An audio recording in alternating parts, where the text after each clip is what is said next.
میرا مولا مولا حسین ہے، میرا مولا مولا حسین ہے، میرا مولا مولا حسین ہے۔ جو ہوا نواسہ مصطفیٰ وہ علی کا بیٹا حسین ہے، جو ہوا نواسہ مصطفیٰ وہ علی کا بیٹا حسین ہے۔ جو یزیدیت کو فنا کرے، جو یزیدیت کو فنا کرے، شاہ کربلا وہ حسین ہے۔ بی بی فاطمہ کا وہ لاڈلا،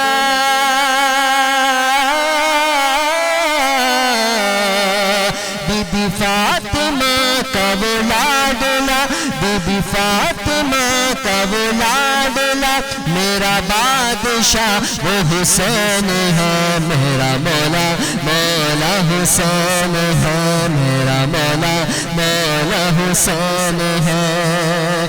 کیا سناؤں واقعہ کربلا، ہر تیر نیزہ کہاں لگا، کیا سناؤں واقعہ کربلا، ہر تیر نیزہ کہاں لگا، جسے چومتے رہے مصطفیٰ وہ حسین سے تھا کٹا ہوا، سارا گھر کا گھر بھی لٹا دیا،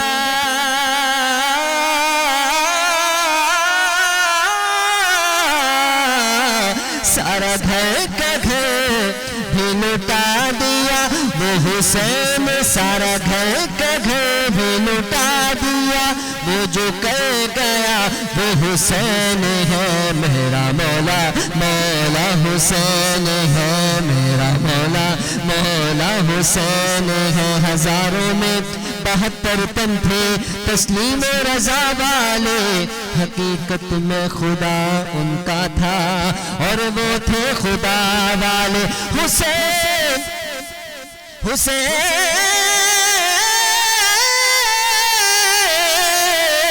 حسین ابن علی کی کیا مدد کر سکتا تھا کوئی، وہ خود مشکل کشا اور تھے مشکل کشا والے، میرا مولا مولا حسین ہے، میرا مولا مولا حسین ہے، میرا مولا مولا حسین ہے، میرا مولا مولا حسین ہے، میرا مولا مولا حسین ہے۔ وہ بھی بندہ کتنا عجیب ہے جو کہے یزید بھی ٹھیک ہے، وہ بھی بندہ کتنا غلیظ ہے، وہ بھی بندہ کتنا عجیب ہے جو کہے یزید بھی ٹھیک ہے، یا حسین بن یا یزید بن، یا حسین بن یا یزید بن، ایسے جھوٹ میں کی شریک ہے، کیوں تو کشتیوں کا سوار ہے، کیوں تو کشتیوں کا سوار ہے، جو ہے حق نما وہ حسین ہے، میرا مولا مولا حسین ہے، میرا مولا مولا مولا میرا مولا حسین ہے۔ بسم اللہ الرحمن الرحیم۔ ناظرین، آپ دیکھ رہے ہیں پروگرام احکام شریعت، میں ہوں آپ کا میزبان حافظ حامد رضا۔ ناظرین، جیسا کہ آپ جانتے ہیں احکام شریعت میں ہم آپ کی ملاقات علماء اکرام سے کرواتے ہیں، نعت خواں حضرات سے کرواتے ہیں، جن سے ہم بات چیت کرتے ہیں، جن سے ہم سوالات کرتے ہیں، اور نعت خوانوں سے ہم نعتیں سنتے ہیں، مناقب سنتے ہیں۔ ناظرین، آج 10 محرم کا یہ خوبصورت دن ہے۔ کون سا دن ہے ناظرین؟ کہ جس دن بندہ ہر وقت غمگین رہتا ہے، جس دن بندہ ہر وقت سوچ بچار میں رہتا ہے کہ کس طرح نواسہ رسول کا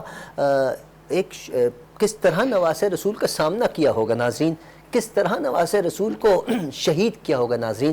ہم 9 محرم کی داستان اٹھائیں، 8 محرم کی بات کریں، 7 محرم کی بات کریں، 5 4 3 2 1 کس کس کی بات کریں، کب پانی بند ہوتا ہے، کب بلایا جاتا ہے، کب تشریف لے کر آتے ہیں، کب خیمے لگتے ہیں، کب خیموں کو جلایا جاتا ہے، کب ناظرین کرام 1 سے لے کر 72ویں تک کو شہید کیا جاتا ہے. ناظرین کرام کس طرح عورتوں کے ساتھ وہاں گفتگو کی جاتی ہے. ناظرین کرام کس طرح خیمے کے اندر سے صدائیں آ رہی ہوتی ہیں. ناظرین کرام صدائیں کون سی آہو بکا کی صدائیں نہیں, شکر الحمدللہ کی صدائیں آ رہی ہوتی ہیں. ناظرین کرام ہمیں کربلا سے پوری دنیا کا سبق اگر لینا ہونا تو کربلا کی سرزمین پر چلے جائیں. ناظرین کرام پوری دنیا کو اگر نکھارنا ہونا تو کربلا کی سرزمین پر چلے جائیں. ناظرین کرام اگر پوری دنیا کو رلانا ہونا تو کربلا کی سرزمین پر چلے جائیں. یقین جانیے اس کربلا کی سرزمین سے آپ کو سب کچھ ملتا ہے, کیونکہ اسلام وہیں سے زندہ ہوا ہے. ناظرین کربلا کے بعد اسلام زندہ. اسلام تو پہلے بھی آب و تاب کے ساتھ تھا ناظرین کرام, لیکن اسلام کو بچانا تھا کیونکہ اس میں کچھ خرافات آ گئی تھی, کچھ برائیاں آ گئی تھی, شراب کو عام کرتے چلے جا رہے تھے, مسلمان بہت سی چیزیں کرتے چلے جا رہے تھے. ناظرین کرام اگر حسین نہ ہوتے تو آج گھر گھر معذرت کے ساتھ یزید ہوتا. حسین تھے تو آج اس گھر میں یزید ہے کہ جو حسین کے سامنے اکڑے ہوئے تھے, اور آج اس گھر میں حسینی ہے جو حسین کے چاہنے والے ہیں, جو حسین کے نام پر نعرے لگاتے ہیں, حسین کا لنگر کھاتے ہیں, حسینی کردار ادا کرتے ہیں. آج ہر گھر میں آپ کو حسینی تو ملے گا, یزید اپنا نام بھی چھپ چھپا کر رکھتے ہیں. اللہ ان پر ہمیشہ لعنت برساتا رہے. ناظرین کرام آج 10 محرم کی بات کرتے ہیں, 10 محرم کی بات کرتے ہوئے آپ کی زبانیں آپ کا ساتھ نہیں دیتی. ناظرین آپ کی آنکھیں آپ کا ساتھ نہیں دیتی, لیکن آپ زبردستی مسکرا بھی رہے ہوتے ہیں. مسکرانا بھی تو سنت ہے نا, سنت پر عمل کر رہے ہوتے ہیں. لیکن ناظرین اگر ہمارا بس چلے نا تو 10 محرم کے دن ہمیں اتنا روئیں, چیخیں مار مار کے روئیں, لیکن اجازت نہیں ہے, کیونکہ شہید مرتا نہیں, شہید زندہ ہوتا ہے. شہید مر نہیں سکتا, حسین زندہ ہے. نبی کی آل کا دولہا حسین زندہ ہے. بی بی فاطمہ کا شہزادہ علی المرتضیٰ کا شیر حسین زندہ ہے. کیونکہ ہم سنی شہید کا غم نہیں مناتے, ہم شہید کا غم نہیں مناتے, اور نہ ہی ہم منانے کی کوشش کرتے ہیں. جو مناتے ہیں مناتے رہیں, وہ ان کا اپنا ایک وتیرہ ہے. ناظرین کرام ہم کسی کو روکیں بھی نہ, کسی کو ٹھوکیں بھی نہ, کسی کے ساتھ کسی قسم کی کوئی بات بھی نہ کریں, بس حسینی بن کر جئیں, حسینی کردار ادا کریں, حق کی آواز ضرور اٹھائیں. ناظرین کیونکہ حسینی کردار ادا کرنا ہے تو حق کی آواز اٹھانی ہے, چاہے کسی بھی پلیٹ فارم پر ہو. ناظرین کرام ہم اپنے پروگرام کو آگے بڑھاتے ہیں. جی تو بڑا چاہ رہا ہے کہ گفتگو کرتا چلا جاؤں, لیکن مفتی صاحب بھی ہمارے ساتھ ہیں, گفتگو ہوگی. سوالات بہت سے ہیں, بہت سے سوال جو آپ کے ذہن میں ہیں وہ مجھ تک پہنچتے ہیں. میں اپنی زبانی مفتی صاحب کی خدمت میں سوال رکھوں گا. ہمارے ساتھ بہت خوبصورت انداز میں گفتگو فرمانے والی شخصیت جو پچھلے پروگرام میں بھی ہمارے ساتھ تھے, آج بھی ہمارے ساتھ موجود ہیں. میری مراد محترم مقام جناب مفتی جنید شاہ بخاری صاحب. آئیے ان سے ملاقات بھی کرتے ہیں, بات چیت کا آغاز بھی کرتے ہیں. مفتی صاحب السلام علیکم. وعلیکم السلام. کیسے مزاج؟ الحمدللہ شکر اللہ کا, آپ ٹھیک ہیں؟ اللہ کا احسان, بہت شکریہ آپ کی تشریف آوری کا. آپ کو بھی بتائیں, ناظرین کو بھی بتائیں کہ ناظرین ہمارے ساتھ جو دوسری معزز مہمان ہیں بارگاہ رسالت میں نذران عقیدت پیش کرتی ہیں, اور آج مناقب پیش کریں گی, منقبت پیش کریں گی. محترمہ اریبہ اسلام ہمارے ساتھ موجود ہے. اریبہ صاحبہ السلام علیکم, کیسی ہیں آپ؟ خیریت سے ہیں؟ بہت بہت شکریہ آپ کی تشریف آوری کا. انشاءاللہ ہم آپ سے منقبت بھی سنیں گے, لیکن ناظرین اپنے موضوع کی طرف بڑھتے ہیں. شہداء کربلا آج ہمارا موضوع ہے کہ میدان کربلا سجا ہوا ہے. مفتی صاحب شہید تشریف فرما ہے جو کچھ دیر میں شہید ہو جائیں گے, اور جانتے ہیں حضرت امام علی مقام کو تو معلوم تھا, ساری چیزیں ان کے سامنے آیا تھی, کیونکہ وہ اللہ والے تھے نا, وہ سب جانتے تھے کہ کیا ہونے والا ہے. نواسہ رسول جو تھے تو کیا فرماتے ہیں, کربلا کا رخ بھی ہوتا ہے, وہاں تشریف بھی لے کر آتے ہیں. سارا ماجرا میرے سامنے میرا بچہ کاٹ دیا جائے نا, اللہ معاف کرے, تو قیامت ہے. ان کے سامنے تو پورا خاندان کٹ رہا ہے, وہ صبر بھی کر رہے ہیں, اور اس پر اللہ ان کو اجر بھی دے رہا ہے. کیا فرماتے ہیں؟ نحمدہ و نصلی علی رسولہ الکریم, اما بعد فاعوذ باللہ السمیع العلیم من الشیطان اللعین الرجیم. حامد بھائی, آج کا موضوع یقیناً جس طرح آپ نے شروع میں کہا کہ 10 محرم الحرام, آج کا دن جہاں صبر شکر یہ پیغام بھی ہمیں دیتا ہے, اور ساتھ ہی دل پر ایک عجیب و غریب سی کیفیت بھی طاری ہوتی ہے. اس کی وجہ یہ ہے کہ آج حضور علیہ الصلوۃ والسلام کا وہ نواسہ, حضور علیہ الصلوۃ والسلام کے وہ شہزادے کہ جنہیں حضور علیہ الصلوۃ والسلام کبھی چومتے ہیں تو کبھی سونگتے ہیں, حضور علیہ السلام سیدنا امام حسین رضی اللہ تعالی عنہ آپ کو چوما بھی کرتے تھے اور آپ کو سونگھا بھی کرتے تھے. کسی نے پوچھا کہ یا رسول اللہ چومنا تو سمجھ میں آتا ہے, آپ سونگھتے کیوں ہیں؟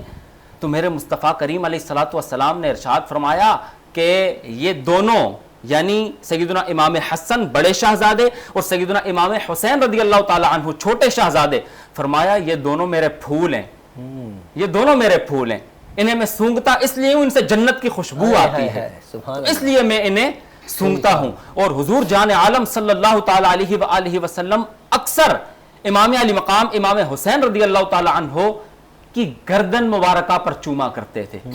پوچھا گیا یا رسول اللہ صلی اللہ تعالی علیہ وآلہ وسلم آپ بڑے شہزادے یعنی سیدنا امام حسن رضی اللہ تعالی عنہ کے ماتھے پر بوسہ دیتے ہیں, گالوں کو چومتے ہیں, لبہائے مبارکہ کو چومتے ہیں, لیکن آپ کو اکثر دیکھا گیا ہے آپ سیدنا امام حسین رضی اللہ تعالی عنہ کی گردن مبارکہ پر بھی چوما کرتے ہیں, اس کی کیا وجہ ہے؟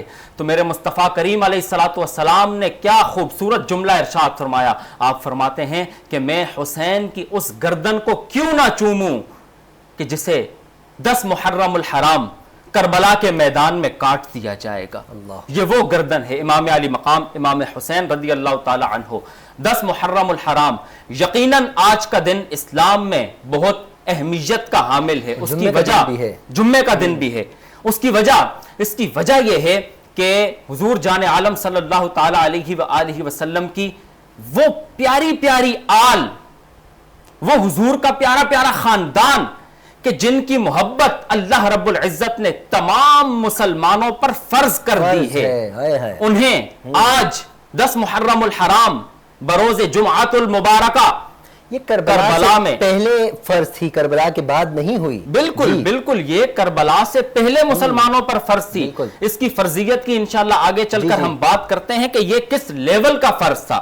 ایک تو ہم فرائض کو دیکھتے ہیں نا, نماز, روزہ, حج, زکوٰۃ, یہ ساری چیزیں ہم پر فرض ہیں, اور یہ جو حضور کی آل کی محبت ہے یہ کیسا فرض ہے, اس پر انشاءاللہ ہم آگے چل کر بات کرتے ہیں. بہرحال 10 محرم الحرام میں پھر وہی بات کروں گا کہ اس دن سے بھی اگر ہم اس دن کو دیکھیں نا تو اس دن سے بھی جو سب سے بڑا میسج, سب سے بڑا اسلام کا پیغام ہمارے سامنے آتا ہے تو وہ یہی ہے کہ ہم نے صبر کرنا ہے, ہم نے شکر کرنا ہے. اب دیکھیں یہاں پر امام علی مقام امام حسین رضی اللہ تعالی عنہ بھی اگر اللہ رب العزت کی بارگاہ میں عرض کر دیتے نا, یا مدینہ المنورہ کی طرف منہ کر کے اپنے نانا جان کی بارگاہ میں عرض کر دیتے, یزیدیوں کا بیڑا غرق ہو جانا تھا, یزیدی تباہ ہو جاتے, برباد ہو جاتے, آسمان گر جانا تھا ان کے سروں پر, زمین کھل جاتی اور وہ غرق ہو جاتے زمین کے اندر, اگر امام علی مقام ہاتھ اٹھا کر کے اپنے رب کریم کی بارگاہ میں دعا کر دیتے. لیکن رہتی دنیا تک,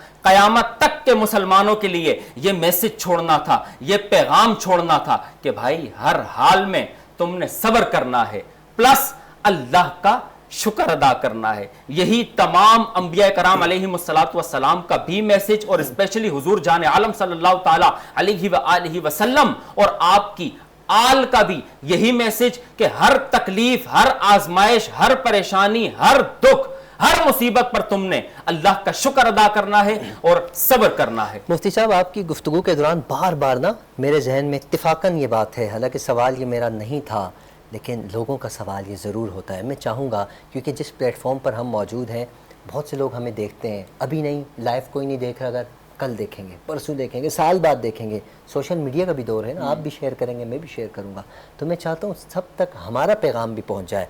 سوال یہ پیدا ہو جائے, سرکار دو عالم صلی اللہ علیہ وآلہ وسلم نے اپنا آخری خطبہ ارشاد فرمایا تھا, اس میں فرمایا نا چھوڑے جا رہا ہوں کچھ چیزیں, اس میں آل کا بھی ذکر تھا.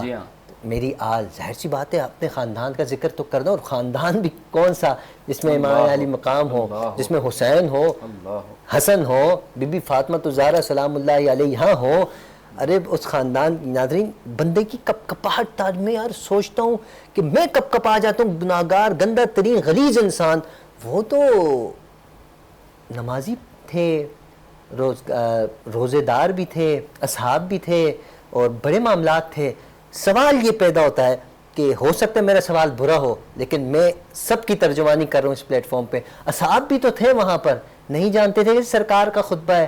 تو حضرت امام علی مقام جب گئے تو پیچھے جا بھی سکتے تھے. کیا معاملہ تھا, کیوں چھوڑا ادھورا, کیا کوئی خاص وجہ تھی, اللہ کی حکمت تھی, یا کوئی سرکار کا فرمان تھا, یا کچھ اور معاملہ تھا؟ میں چاہوں گا ارشاد فرمائیے اپنے انداز میں. ہمارا جو مسلک ہے میں چاہوں گا اس کی بھی ترجمانی ہو جائے. جی بالکل حامد بھائی, بڑی زبردست بات کی آپ نے, اور بہت ضروری ہے. آج کل بڑا دور پرفتن ہے جی, اور سوشل میڈیا کا زمانہ ہے. یہاں میں اکثر ایک بات کرتا ہوں اپنے اسٹوڈنٹ سے بھی اور ہر کسی سے, یہاں پہ آپ جگہ جگہ پتھر اٹھائیں نا تو نیچے سے ایک اسکالر نکل رہا ہوتا ہے. ایسا ہی سوشل میڈیا کا زمانہ ہے, جس کا منہ آتا ہے موبائل اٹھایا سامنے رکھا, چل بھائی ویڈیو آن کی اور شروع ہو گیا. نہ جانے کہاں پڑھا اس نے, کیا کیا, بس جو بات منہ میں آئی سنائی, کچھ یہاں سے سنی کچھ وہاں سے سنی, اور جو آیا بول دیا. اور ہماری نیو جنریشن, جی ہاں, اور ہماری نیو جنریشن وہ ان چیزوں پہ زیادہ فوکس کرتی ہے. پھر وہ دیکھتی ہے کہ جی ہم نے وہ سوشل میڈیا انسٹاگرام پہ سنا تھا, ہم نے وہاں دیکھا تھا, ہم نے یہاں دیکھا تھا. میں اکثر ان سے ایک بات کرتا ہوں, انشاءاللہ ہم آگے بات کرتے ہیں, میں اکثر اس پہ ایک بات کرتا ہوں کہ دیکھیں آپ کے جب والد صاحب, والدہ, دادا جان, دادی جان, نانا جان, نانی جان, یعنی یہ جو قریبی رشتے ہوتے ہیں, بہن بھائی, انہیں اگر خدا نخواستہ اللہ نہ کرے کوئی شدید قسم کی جسمانی پرابلم لاحق ہو جائے نا, تو آپ کی کوشش ہوتی ہے کہ یار کوئی بڑے سے بڑا اسپیشلسٹ ہو, بڑے سے بڑا کوئی سرجن ہو, جس سے بڑا کوئی ڈاکٹر ہو نا, نامی گرامی, جس کے پاس ہم جائیں, جس سے ہم ڈسکس کریں, وہ اس بیماری کا کوئی حل نکالے. کیوں؟ وجہ کیا ہے؟ کیونکہ جی جان کا خطرہ ہے. میں ہمیشہ ایک بات کرتا ہوں کہ وہاں تو جان کا خطرہ ہے. او بھائی, جہاں ایمان کا خطرہ ہے وہاں آپ نے سوشل میڈیا پہ ریلائے کر لیا. کیوں؟ آپ کسی مستند عالم دین کے پاس کیوں نہیں گئے؟ آپ نے ان سے کیوں نہیں پوچھا؟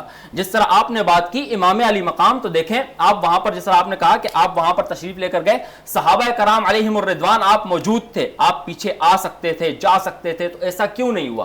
دیکھیں یہاں پہ میں اپنے سننے والوں کو ایک بات کہنا چاہوں گا کہ امام علی مقام امام حسین رضی اللہ تعالیٰ عنہ, آپ جب مدینۃ المنورہ, پھر مکہ مکرمہ, اور پھر وہاں سے جب کربلا کی طرف آپ تشریف لے کر گئے, تو آپ کا جو ایک ٹارگٹ تھا وہ دین کی تبلیغ تھا, نہ کہ جنگ تھا. یہ بڑی امپورٹنٹ بات ہے حامد بھائی, سمجھنے والی بات ہے کہ آپ جنگ کے لیے نہیں جا رہے تھے.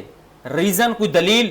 بھائی دلیل سب سے بڑی یہ کہ اگر جنگ پہ انسان جاتا ہے نا تو بھرپور تیاری کے ساتھ جاتا ہے, اپنے ساتھ وہ جنگی ساز و سامان لے کر کے جاتا ہے, وار ایکوپمنٹ لے کر جاتا ہے اپنے ساتھ. اور جب کوئی جنگ کے لیے جاتا ہے تو وہ اپنے ساتھ 6 مہینے کے علی اصغر کو نہیں لے کر کے جاتا, وہ اپنے ساتھ اپنے گھر کی فیمیلز کو نہیں لے کر کے جاتا. جبکہ یہاں امام علی مقام امام حسین رضی اللہ تعالیٰ عنہ, آپ جب کربلا کی طرف گئے تو آپ کے ساتھ خانوادہ رسول کی شہزادیاں بھی موجود ہیں, چھوٹے چھوٹے ننھے بچے بھی موجود ہیں, یہ پورا قافلہ. تو اٹس مین, یہ اسی بات کی دلیل ہے کہ امام علی مقام رسول اللہ یعنی اپنے نانا جان کی دین کی تبلیغ کے لیے جا رہے تھے, نہ کہ جنگ کے لیے جا رہے تھے. اگر وہ جنگ کا اعلان کر کے جاتے تو صحابہ کرام علیہم الرضوان, یہ وہ ہستیاں, سیدنا ابو ہریرہ رضی اللہ تعالی عنہ, یہ وہ جلیل القدر صحابی جنہوں نے سب سے زیادہ حضور کی حدیثیں جن سے مروی ہیں, وہ یہ شہزادوں کے جوتوں کی صفائی اپنے سر کی پگ اتار کر کیا کرتے تھے. سیدنا ابو ہریرہ رضی اللہ تعالی عنہ اور جناب عمر رضی اللہ تعالی عنہ, جلیل القدر حضور کے صحابی, مسلمانوں کے دوسرے خلیفہ مراد رسول, وہ جلیل القدر صحابی, وہ خطبہ دے رہے ہیں, آپ کا دور خلافت ہے. امام حسین آتے ہیں اور آ کر عرض کرتے ہیں عمر ممبر سے نیچے آؤ, یہ ہمارے نانا جان کا ممبر ہے. سیدنا علی شیر خدا رضی اللہ تعالیٰ عنہ, آپ بھی تشریف فرمائیں. آپ امام علی مقام کو روکنے کی کوشش کرتے ہیں. سیدنا عمر فاروق علی سے فرماتے ہیں کہ علی چھوڑ دو, بولنے دو, جو یہ بول رہے ہیں انہیں کرنے دو. سیدنا عمر فاروق ممبر سے اتر کر کے نیچے آتے ہیں اور آ کر اپنے سر سے پگ اتارتے ہیں, دستار اتارتے ہیں, اور اتار کر کہتے ہیں کہ حسین آپ نے ٹھیک فرمایا ہے, یہ ممبر بھی آپ کے نانا جان کا ہے, عمر بھی آپ کے نانا جان کا ہے, اور عمر کو جتنی عزتیں ملی ہیں یہ بھی آپ کے نانا جان کی ہیں. تو یہ صحابہ کرام, اگر انہیں امام علی مقام آپ حکم فرما دیتے نا کہ آؤ جنگ کے لیے, تو یہ میرا وجدان کہتا ہے کہ صحابہ کرام یہ اہل بیت کرام کے مقام کو جانتے تھے, شان کو جانتے تھے, انہیں پتا تھا کہ حضور علیہ الصلوۃ والسلام کے کیا کیا فرامین ہیں اپنے خانوادے کے بارے میں. تو یہ پاؤں کے بل نہیں بلکہ میرا یہ وجدان کہتا ہے کہ یہ سر کے بل چل کر کے خانوادہ رسول کی مدد کو پہنچتے. بے شک. ناظرین گفتگو جاری رہے گی مفتی صاحب, لیکن ہم بڑھتے ہیں بریک کی طرف. ناظرین کہیں نہ جائیے, مل کے مختصر سے بریک کے بعد. تو کا نزول ہے بلاغ العلا بکمالہ. ویلکم بیک ناظرین, آپ دیکھ رہے ہیں پروگرام احکام شریعت میں. ہوں آپ کا میزبان حافظ حامد رضا. مفتی صاحب بہت خوبصورت انداز میں گفتگو فرما رہے. ناظرین 10 محرم کا بابرکت دن ہے, اور اس دن کی کیا فضیلت بیان کی جا سکتی ہے.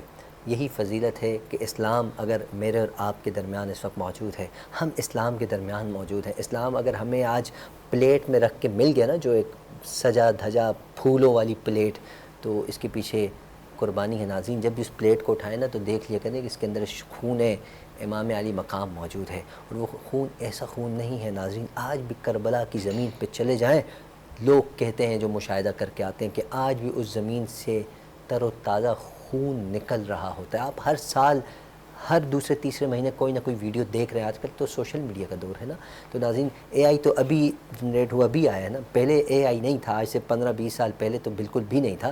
تب بھی ہم ویڈیوز دیکھتے رہے ہیں, اور جو لوگ وہاں جایا کرتے تھے اور جو جاتے ہیں وہ اس طرح کی ویڈیوز کوئی نہ کوئی چیزیں وہاں اپنی باقاعدہ آنکھوں سے دیکھ کر آتے ہیں, مشاہدہ کر آتے ہیں. یہ سارا کمال ہماری اور آپ کی آنکھوں کا نہیں ہے, یہ کمال سید الشہداء حضرت امام علی مقام کا ہے. ناظرین کرام ان کی قربانی کا ہے. ناظرین کرام ہم ان کی قربانی کو دراصل بھلا بیٹھے ہیں, جب بھی ہم مستیوں میں مگن ہو گئے. اگر ہم ہم صرف 10 محرم والے دن ہی کیوں رو رہے ہوتے ہیں, 10 محرم والے دن ہی ہم ان کی قربانی کو کیوں یاد کرتے ہیں. ان کی قربانی کیا ایک دن کے لیے تھی, تب سے لے کر آج تک اسلام اگر ہمارے پاس ہے, سجا ہوا بات وہی آ جاتی ہے. تو جب تک ہم اس دنیا میں ہیں ہمیں اس قربانی کو روزانہ کی بنیاد پہ یاد کرنا ہوگا. اسی قربانی کی ایک لڑی یہ بھی تو تھی کہ آخری نماز بھی ادا کی ہے. ناظرین کرام اور سجدے میں آپ جانتے ہیں, میں بھی بچپن سے سنتا آ رہا ہوں, آپ بھی سنتے آ رہے ہیں, آخری دم تک ہم سنتے رہیں گے, اگلی نسلیں آتی رہیں گی, سنتی رہیں گی, کیونکہ سچا واقعہ ہے نا.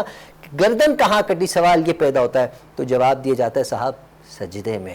اور یہ سجدہ ہی قیامت والے دن, سجدے سے ہی یہ گردن اٹھے گی. ہم حسینی بھی ہیں, ہم نعرے بھی لگاتے ہیں, میں شاید کڑے بھی پہنتا ہوں گا, حسینی رنگ بھی پہنتا ہوں گا, حضرت علی کے نام کی بھی پہنتا ہوں گا, بڑے نعرے بھی لگاتا ہوں گا. لیکن اگر مجھ سے کوئی پوچھے صاحب مہینے میں کتنی نمازیں پڑھی ہیں, تو شاید میں کہیں غلطی سے بول جاتا ہوں کہ جمعے والے دن پڑھتا ہوں نا. تو ناظرین نہیں, ایسا نہیں کرنا چاہیے. علی کا بننا ہے, حسینی بننا ہے, تو حسینی کردار ہم سے آپ سے سب سے تقاضا یہ کرتا ہے کہ صاحب نماز فرض ہے, پڑھ لو, کیونکہ وہاں سجدے میں سر تھا, گردن کٹی ہے صاحب, ہاتھوں میں تلواریں تھیں, گردن کٹی ہے, سامنے تیر تھا, ڈر تھا. ایک نماز وہ بھی تو پڑھی گئی ہے, ایک نہیں کتنی نمازیں, کہ نماز پڑھنے والے نماز پڑھ رہے ہیں, 4 سے 5 اصحاب امام علی مقام وہ پہرا دے رہے ہیں. اور ان یزیدیوں نے وہ بھی نماز پڑھ کے جب فارغ ہوئے نا, جلدی اسلام پھروں کا دیکھنا کہیں نماز ختم نہ ہو جائے, کیونکہ حسین کو اس طرح شہید کرنا بہت مشکل ہے. نماز کی حالت میں کر دو تو ٹائم بچ جائے گا آپ لوگوں کا. انہوں نے جلدی اسلام پھیرا, ادھر وار کیا نماز کی حالت میں. جو اصحاب وہاں کھڑے ہیں ناظرین کرام وہ شہید ہوئے, انہوں نے اپنے 50 60 100 تیر اپنے سینے پر کھا لیے تاکہ یہ نماز پڑھنے والوں کو تکلیف نہ ہو. اور وہاں وہی نماز پڑھنے والے, ناظرین گفتگو ایسی ہے کہ سمجھ نہیں آتا یہ ہو کیا رہا ہے, اور کرنے والے کون ہیں. انہیں بھی لوگ کہتے ہیں کہ شاید کوئی نہ کوئی وجہ ہوئی ہوگی. آج ان کے چاہنے والے بھی میرے اور آپ کے ارد گھوم رہے ہوتے ہیں. اگر حسینی بات زیادہ کرو نا, ان کو مرچیں لگتی ہیں صاحب, مرچیں لگیں, دبا کر لگیں, اللہ کرے اور انہی مرچیں لگنے سے ہی وہ مر جائیں, اللہ ان کو عبرت کی موت عطا فرمائے. حسینی ہمیشہ زندہ ہے اور حسینی زندہ رہتا ہے, لیکن یاد رکھنا وہ حسینی ہمارا نہیں ہے جو نماز نہ پڑھتا ہو. مفتی صاحب کی موجودگی میں یہ عرض کر رہا ہوں, کیونکہ ہم نے بھی مفتی صاحبان ہی سے سنا ہے, حسینی صرف وہ ہے کہ جو 5 وقتہ نماز بھی پڑھتا ہو اور اللہ اور اس کے حبیب کے احکامات پر بھی عمل پیرا ہوتا ہو. نعرے لگانے سے میں اور آپ حسینی نہیں بن سکتے صاحب, اس بات کا ہمیشہ خیال رکھیے گا. ہم ناظرین پروگرام کو آگے بڑھاتے ہیں, ہمارے ساتھ اریبہ اسلام صاحبہ موجود ہیں. میں گزارش کروں گا منقبت پیش فرمائیں تاکہ اس کے بعد ہم آگے کی طرف بڑھیں. جی بسم اللہ الرحمن الرحیم. شامیوں میں علی کا ہوں بیٹا,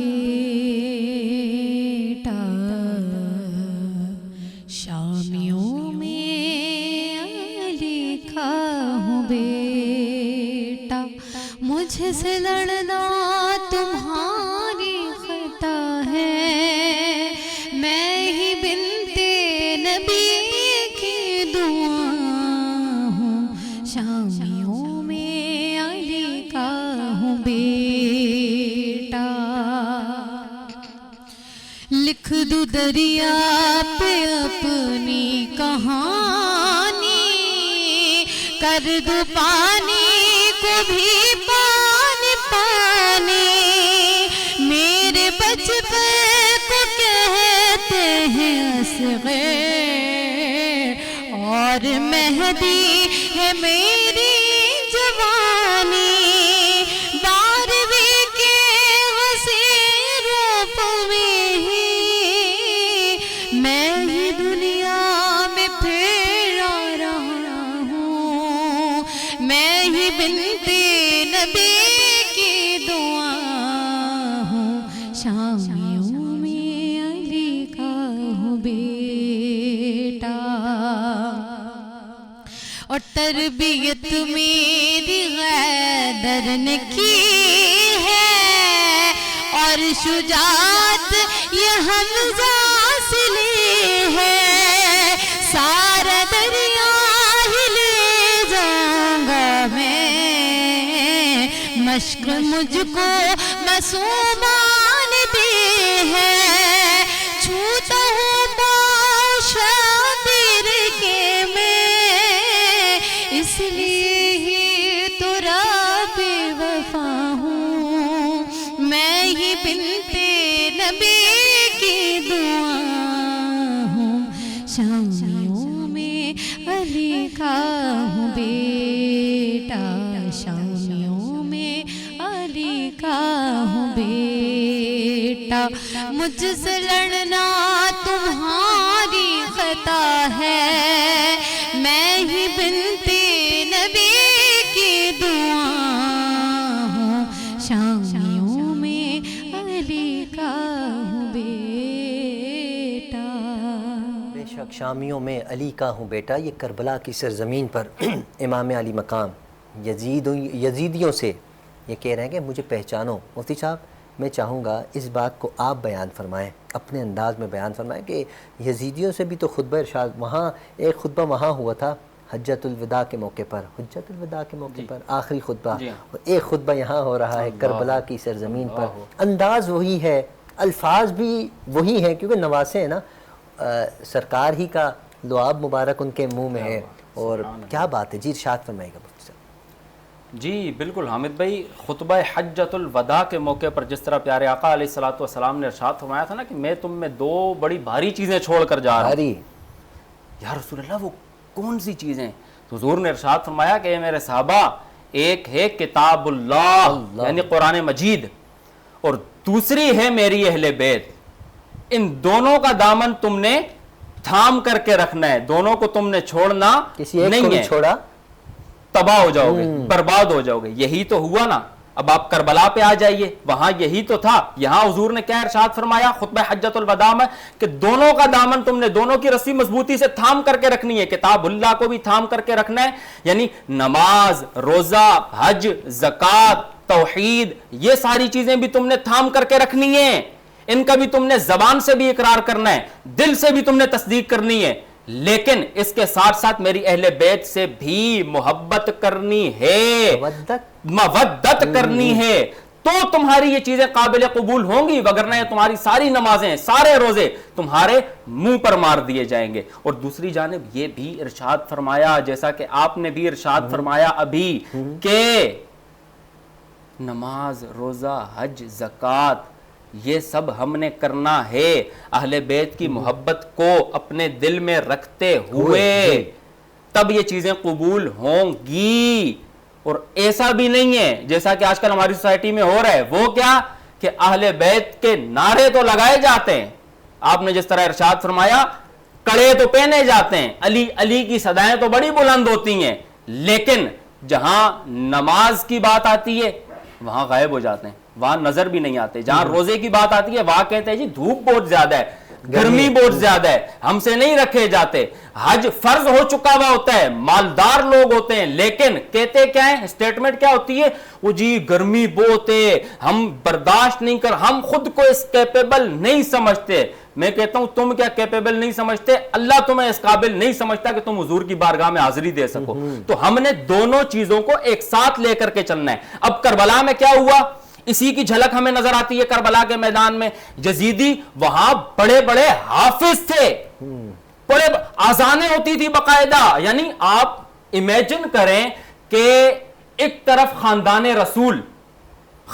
رسول اور دوسری جانب یزید، آذانیں ہو رہی ہیں وہاں پر، اور آذان میں کیا کہا جا رہا ہے، اشہد ان محمد رسول اللہ، ہم گواہی دیتے ہیں کہ محمد صلی اللہ علیہ وسلم اللہ کے رسول ہیں.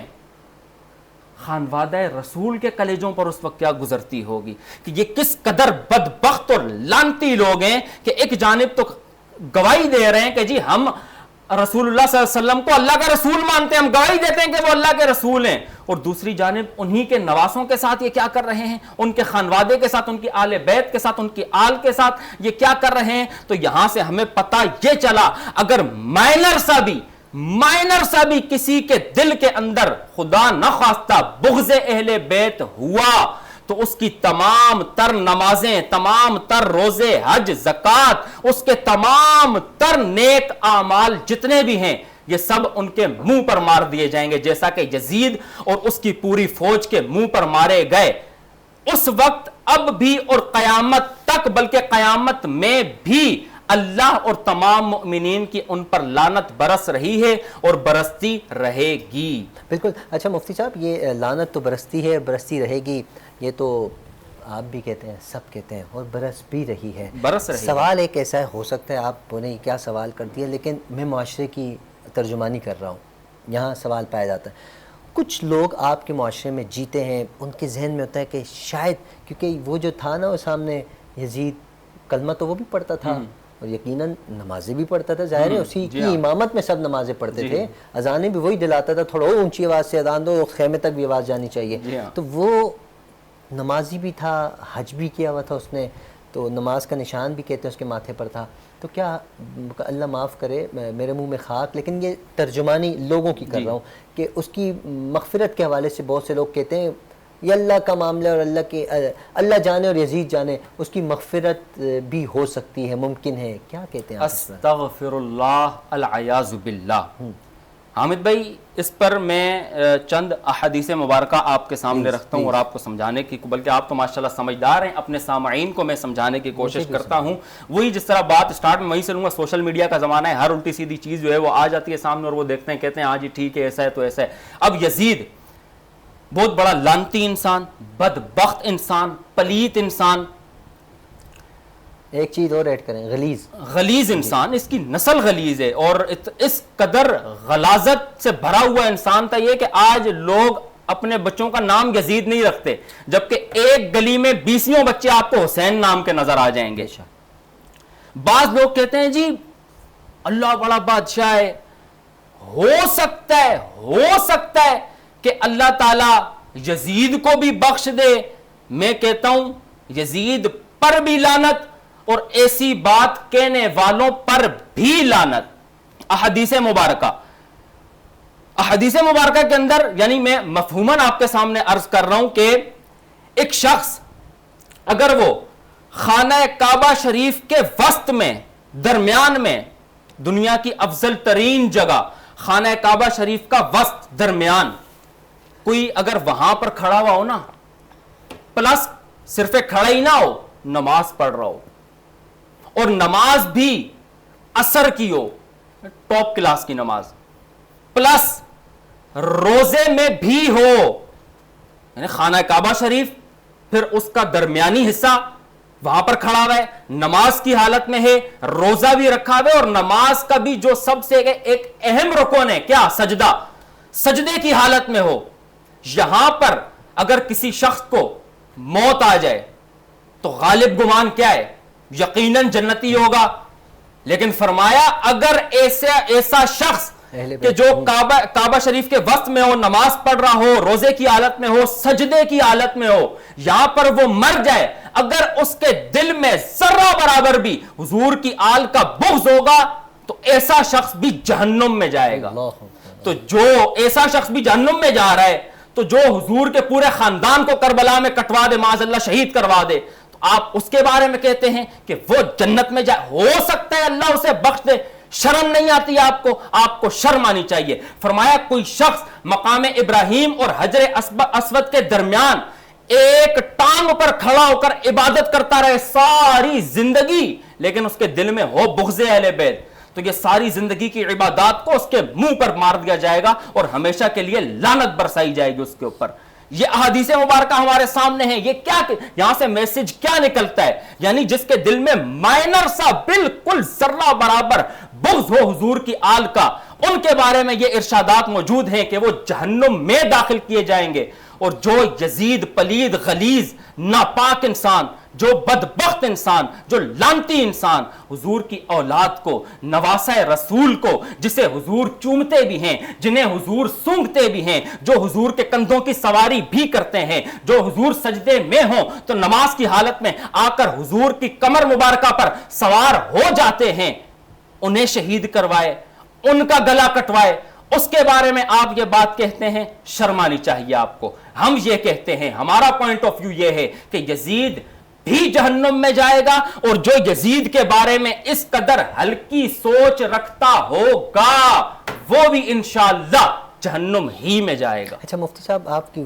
گفتگو کے دوران ایک سوال, حالانکہ ہمارا ٹاپک نہیں ہے لیکن میں کرنا چاہتا ہوں, میں چاہوں گا مختصر سے سیکنڈز میں اس کا جواب دے دیجیے گا, حالانکہ اس کے لیے لمبا ٹائم چاہیے ہوگا, کہ جو اہل بیت کی شان میں گستاخی کرتے ہیں جہنم میں جائے گا, جو اصحاب کے بارے میں برا بھلا کہتے ہیں ان کے حوالے سے کیا کہتا ہے ہمارا اسلام؟ جی بالکل حامد بھائی, بہت اچھی بات کی. الحمدللہ اہل سنت کا یہی تو ایک امتیاز ہے کہ اہل سنت دونوں نسبتوں کو ساتھ لے کر کے چلتے ہیں. وہ ہے نا کشتی اور ستارے. جی ہاں بالکل, تو ہم دونوں کو ساتھ لے کر چلتے ہیں. اہل سنت کا ہے بیڑا پار اصحاب حضور, اہل سنت کا ہے بیڑا پار اصحاب حضور. آگے اسی کی مناسبت سے یعنی اہل سنت کا ہے بیڑا پار اصحاب حضور.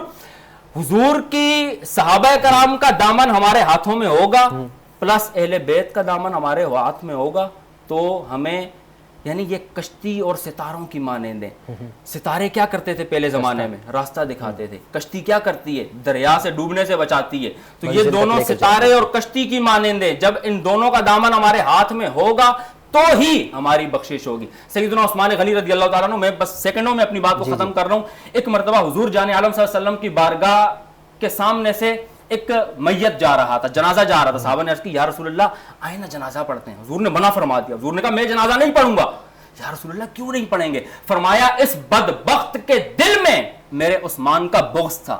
تو یہ دلیل ہے, عثمان مسلمان تھا وہ جس کا جنازہ, جی ہاں بظاہر مسلمان تھا, لیکن کیا دل میں سیدنا عثمان غنی رضی اللہ تعالیٰ عنہ کی نفرت تھی. حضور نے جنازہ پڑھانے سے منع فرما دیا. تو یہ کیا ہے؟ یہ دلیل اور ایک میسج ہمارے سامنے آ گیا کہ اگر کسی شخص, اب یہاں میں پوچھنا چاہتا ہوں جنازہ کس کا نہیں ہوتا, مسلمان کا یا کافر کا؟ تو حضور نے جنازہ نہیں پڑھا, تو اٹس مین کہ حضور اسے کیا سمجھ رہے تھے. بالکل ایسے. مفتی صاحب بہت شکریہ, آپ نے خوبصورت انداز میں گفتگو فرمائی. ہمارے پروگرام کا وقت اختتام کی جانب ہے. اللہ آپ کے علم عمل میں سوز میں برکت عطا فرمائے. ریبہ فاطمہ صاحبہ, اریبہ اسلام صاحبہ, آپ کے بہت بہت شکریہ, آپ تشریف لائیں, آپ نے کلام پیش کیا. ناظرین, ہمارے پروگرام کا وقت اختتام کی جانب. ہمیشہ کی طرح آپ سے گزارش ہے, اپنا خیال رکھیے, اپنے اہل و عیال, اپنے پڑوسی, اپنے رشتہ دار سب کا خیال رکھیے. ہم سب کو اپنی دعاؤں میں یاد رکھیں. انشاءاللہ اگلے جمعے کو ملاقات ہوگی. تب تک السلام علیکم. تو کا نزول ہے بلاغ العلا بکمالہ.